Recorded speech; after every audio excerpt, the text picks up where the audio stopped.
Well, good morning, everyone. I'd like to speak about the coming wave of biosimilars and what they mean. Are they similar enough? So the idea of biosimilars is really started before 2009, but with the passing of a specific law by Congress, BPCIA, which is the Biologics Price Competition and Innovations Act. And that created a pathway for the FDA to develop and approve biosimilars that would be cheaper and more readily and more available than the original patented drugs. There are increasing numbers of biosimilars coming into the oncology market as patents expire, and we'll go through the list that's available today. I'd like to make everybody aware that biosimilars are not exactly generic medications. They are similar, but they're not identical. And really, we want to know how and do we know that these similar medications are as good as the reference or the original medication. So I'd like to give you a little case presentation. Mrs. Schwartz, a 53-year-old female, who presented earlier this year with anemia, and the workup showed multiple and diffuse liver metastases as well as lung metastases with thickening of the sigmoid colon, and that was biopsied and shown to be colon adenocarcinoma by colonoscopy. So with extensive stage 4 disease involving the liver and the lung, she was started on Folfox and Avastin, and received 4 cycles with good tolerance and response on CT scan. So now you are going into the EMR to sign her next chemotherapy orders, and you now note that instead of Avastin, bevacizumab, it says bevacizumab AWWB 5 milligrams per kilo. So is that good, or are you angry? And is it a good idea to sign this order? Take a moment to answer for yourself. So I hope by the end of this talk you'll understand better what the questions are. So what is bevacizumab AWWB?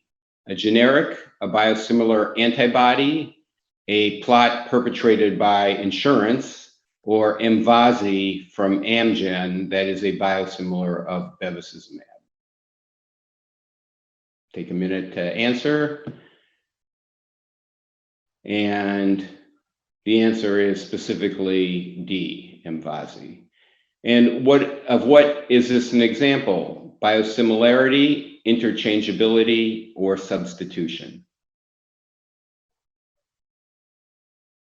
So as you'll see, what this is substitution, where the pharmacist has decided that instead of the brand name bevacizumab Avastin, they'll give you a biosimilar instead without you ordering it. So let's take a look to start out with the BPCIA of 2009. This is from the Congressional Record. And Title VII, Improving Access to Innovative Medical Therapies, Biologics Price Competition and Innovation Act. And the sense of the Senate was that biosimilar pathways should be established to balance innovation and consumer interests. And so those are the key issues with this pathway and this kind of medication. So as we can see, looking at the actual wording of the BPCIA of 2009, the biologic product is a biosimilar to a reference product based on data derived from analytic studies, animal studies, and a clinical study or studies. So those are the 3 key things. And to blow that up a little bit so you can see it, it's a biosimilar to a reference product based on data derived from analytic studies, animal studies, and a clinical study or studies, and pharmacokinetics and or pharmacodynamics that are sufficient to demonstrate safety, purity, and potency in 1 or more appropriate conditions. And furthermore, according to the law, the biologic product and reference product utilize the same mechanism or mechanisms of action, and the condition or conditions for use of the prescribed, recommended, or suggested in the labeling proposed for the biologic product have been previously approved for the reference product. So that's pretty detailed and seems pretty good work for Congress, especially looking back from 2020 point of view. But that has really created the pathway that the FDA uses today with those specific details of the law. So, it goes back a little further, including this Patient Protection and Affordable Care Act, signed by President Obama, creates an abbreviated approval pathway for biologic products that are demonstrated to be highly similar or interchangeable. So, what is a biosimilar? It is not the originally approved branded agent, which is called the originator compound. It's not exactly a generic because it's not a chemical copy, but it is a compound that's made by biologic cells, and it may be made in a different cell line or in different cell types altogether. But it is required to have the same amino acid sequence as the originator, but variable post-translation modifications may arise as it grows in these biologic cells. It should also be noted that the originator compound has a lot of variability also. So if you take the Avastin bevacizumab that was made in 2020, it's not very much like the original Avastin from 10 years ago. And in fact, the European and the American versions of Avastin are different too, because they're made in different plants. But the bands of variability for the different components and the chemical purity are quite small, and the biosimilars have to fall into the same bands. So again, by the FDA's rules, again, coming from the BPCIA, the biosimilar has to show that it is highly similar to the reference product, notwithstanding minor differences, and there are no clinically meaningful differences between the biologic product and the reference product. And then in order to make the higher standard of interchangeability, a sponsor must demonstrate that you can switch over and produce the same clinical results, even though you're alternating between the originator and the biosimilar. Like generic versions, biosimilars are intended to reduce prices by creating competition in the market space and a marketplace, and experts anticipate they have potential to reduce direct spending on biologic drugs by $44 million over 10 years. That is possibly true. I think there are questions about how the competition is going to happen now that they're actually more like branded generics due to the way the FDA has required they be labeled, but we'll see about that in a moment. So if we look at a generic versus a biosimilar, the size of the molecule is kind of like comparing my bicycle to an 18-wheeler, and a big one at that. And the complexity is a little bit like comparing my bicycle to the space shuttle. So these biosimilars are much larger and are much more complex than the generic type of molecules. So in a generic, you have a known and defined chemical structure. It's manufactured by chemical synthesis, and the molecular weight is usually less than 1,000 Daltons. And by any analytic method, these are identical chemicals. But for a biosimilar, it's based on cell manufacture. The molecular weight is greater than 150,000 Daltons, and there is a range of variability in terms of most of the chemical characteristics. So here's a little picture comparing aspirin to a monoclonal antibody. Aspirin, or acetyl salicylic acid, is 180 Daltons, and the antibody is about 150,000 Daltons. And that's the difference in size and, again, complexity between the generic molecule and a biosimilar. Again, generic drugs are copies of brand name drugs, but biosimilars, as we said, are highly similar and have no clinically meaningful difference, and they're basically brewed up in a biologic milieu. So to demonstrate biosimilarity, the pathway and some of the issues are, first of all, for a biosimilar manufacturer, there's no access to the reference product history, manufacturing process, controls, or parameters. So this is all proprietary information that the originator would hold on to.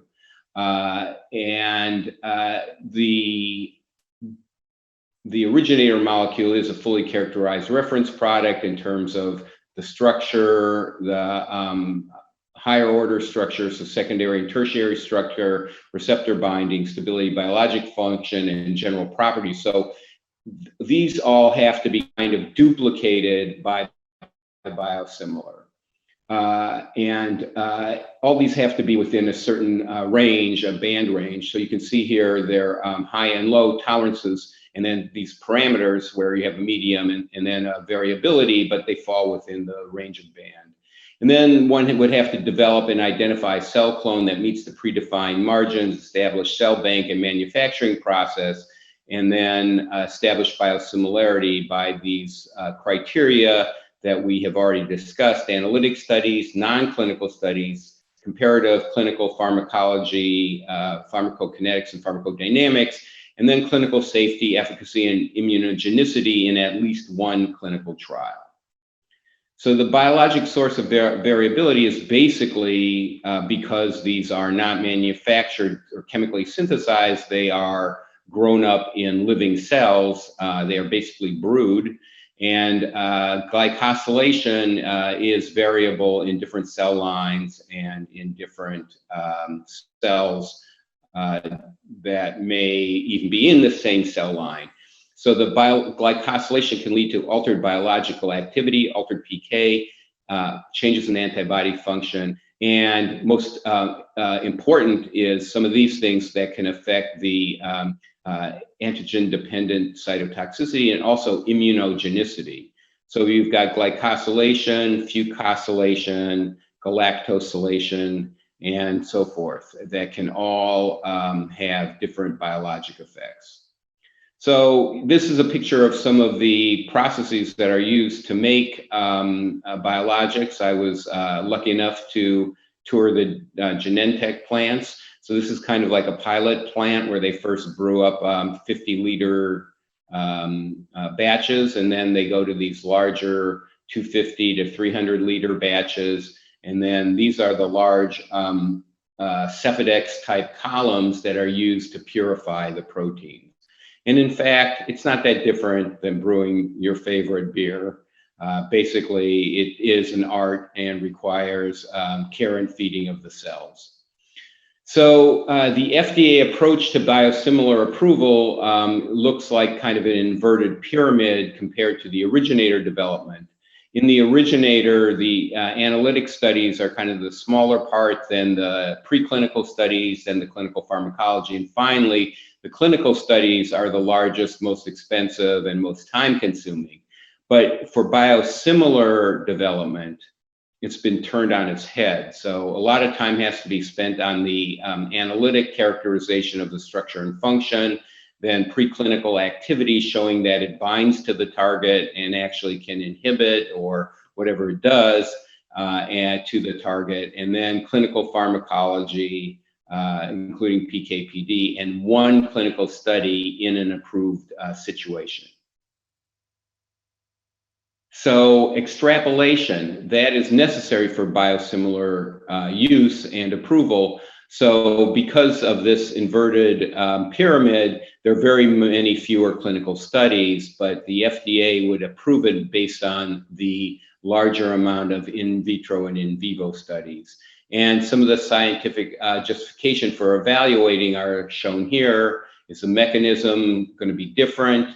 Do the pharmacokinetics and pharmacodynamics vary? Is the immunogenicity expected to vary? And are there differences in expected toxicity? So assuming that all these things can be extrapolated, then if you show activity in one indication, the FDA gives you approval for multiple indications.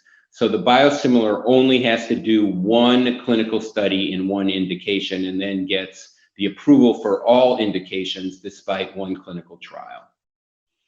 And again, they always talk about that extrapolation is based on the totality of evidence plus knowledge of the reference product plus scientific justification. So these are the ways that the FDA justifies the broad approval that it uses. So here, for example, are the package inserts for Avastin on your left and Mvasi, which is the Amgen biosimilar. And you'll see that they look pretty similar. The black box warnings are the same. The indications are the same, except for metastatic breast cancer, which was revoked. But you can see that even though they only did a study in colorectal cancer, they get approval for non-small cell cancer, glioblastoma, whatever, and the wording's exactly the same. So as far as the FDA is concerned, once they give you biosimilar status, you get to take all the indications of the originator compound. So interchangeability, let me just again show why that's different. That means you can switch off. So if you started biosimilar versus the reference, if you started the reference drug, can you give the biosimilar for a couple courses, switch back again, and at least 3 switches, and then show the same endpoint at the end? This is the FDA guidance and criterion for interchangeability. And as of June of this year, no oncology product has received interchangeability status for any biosimilar. This is not true of some of the rheumatologic drugs, however, which have done those switching studies, but in oncology, none of them have. So substitution is then a third issue. So substitution depends on the law in your state. So automatic substitution is a practice mandated by law where a pharmacist must dispense the less costly or preferred biologic regardless of whatever you prescribed and without prior approval of the prescriber. Substitution is when the pharmacist may dispense an alternative without the prior approval. And switching is a practice wherein a prescriber may change the prescription from one biologic to another. I think in our EMRs, we have a lot of switching going on, and it may or may not be with your approval. So here's a list of all the oncology biosimilars that have been approved as of July 2020. And there are 28 approved biosimilars today, 16 of which are oncologics. The first one was the biosimilar filgrastim, Zarzio. I'm sure many of you are familiar with it, in March 2015. So I've listed these actually by name of the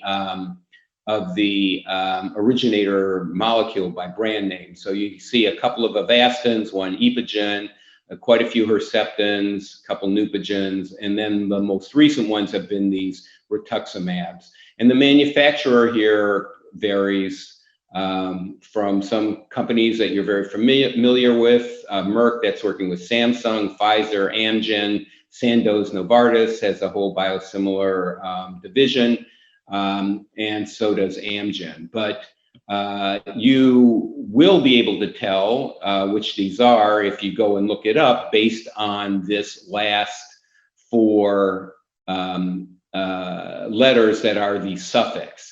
So the suffix is supposed to not make sense. It's not supposed to let you guess who the manufacturer is, but it is supposed to let regulators decide, track what the molecule is if there's an issue. The problem with this is that because these are so specifically identified now, every company has made them a branded biosimilar. So you see the 2 biosimilar Avastins are called Mvasi and Zirabev. So you can actually order them by name if you want, and similar for your Herceptins and so forth. And because they need to have this kind of suffix that specifically demonstrates them, all the companies are now giving them names. And so in the end, it's not quite as interchangeably biosimilar, I think, as Congress had imagined in the beginning. And that is as a due to the way that that the FDA has instituted these suffixes. So the non-proprietary names are specific to a defined active substance. So you would have bevacizumab, originator, biosimilar 1, 2, and 3, but they wanted to distinguish non-proprietary names in order to improve traceability, and therefore they came up with this kind of random 4-letter suffix to the non-proprietary name. And this has created kind of a way to identify each of the generics, but has landed up with branded biosimilars. So, okay, so time for another question. So you're starting a patient on FOLFOX and bevacizumab for metastatic colon cancer. You open your order set in the EMR and you see the following options. What would you select? Avastin, bevacizumab reference, Emvasi, bevacizumab AWWB, or Zirabev, which is bevacizumab BVZR. So make a choice. So I think that actually in the end, we won't have a choice because our pharmacy committees and our purchasing agents are going to just decide on whatever is cheaper. And unless you specifically bring up the issue of interchangeability and switching, you will find that from time to time, whatever you're ordering may be a different biosimilar. It may not be the originator. And the question of should the patient be informed and should they consent to a use of a biosimilar instead of the originator is something you can discuss with your P&T committees, as I have with mine. So in conclusion, I just want you to remember that biosimilars are not exact copies or generics. They're made by living organisms and they are brewed. They come from a regulatory pathway enabled by the Biologic Price Competition and Innovation Act in 2009 by Congress, and then enacted by the FDA with their guidance in 2010 and further a part of the Affordable Care Act. The approval requires preponderance of preclinical information and 1 clinical trial.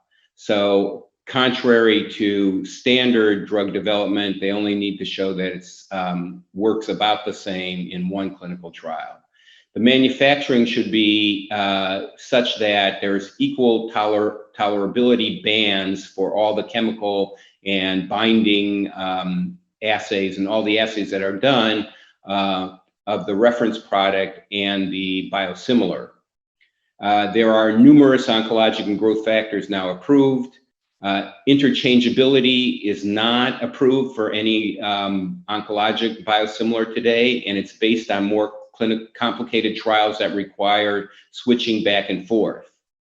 The naming today requires the generic name or the non-proprietary name and a 4-letter suffix, and substitution should only be allowed if interchangeable and state laws allow. Again, you will be seeing these in your electronic medical records. You will be selecting them without really choice often, but if it's an issue, you should discuss it with your pharmacy and therapeutic committees at your institutions. So thank you, and I hope this has helped you kind of understand what's happening with biosimilars today in your institution and in an EMR near you.